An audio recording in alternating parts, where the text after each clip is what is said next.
চারিদিকে পানি আর পানি। বিপদসীমা অতিক্রম করেছে গুয়াডালুপে নদী। যুক্তরাষ্ট্রের টেক্সাস অঙ্গরাজ্যের কারভিল শহরে দেখা দিয়েছে ভয়াবহ বন্যা। নদীর তীরবর্তী ঘরবাড়ি বিধ্বস্ত, সড়কপথ বিচ্ছিন্ন এবং বহু গাড়ি ভেসে গেছে। পরিস্থিতিকে প্রাণঘাতী ও অত্যন্ত বিপজ্জনক ঘোষণা করে বাসিন্দাদের উঁচু জায়গায় আশ্রয় নিতে বলা হয়েছে। ঘোষণা করা হয়েছে জরুরি অবস্থা।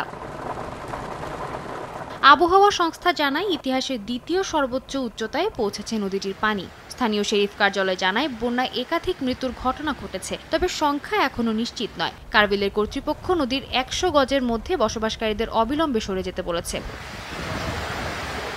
একই দিন চীনের গাংসু ও ইউনান প্রদেশে টানা বৃষ্টিপাতে ভয়াবহ ভূমিধস ও বন্যার ঘটনা ঘটেছে। ইউনানে ৭০ মিলিমিটার এবং গানসুর লংনান ও তিয়ানশুই এলাকায় ২৬৮ মিলিমিটার পর্যন্ত বৃষ্টিপাত রেকর্ড হয়েছে। লংনান শহরে একটি গাড়ি প্রবল স্রোতে ভেসে যাওয়ায় ভিডিও ছড়িয়ে পড়েছে।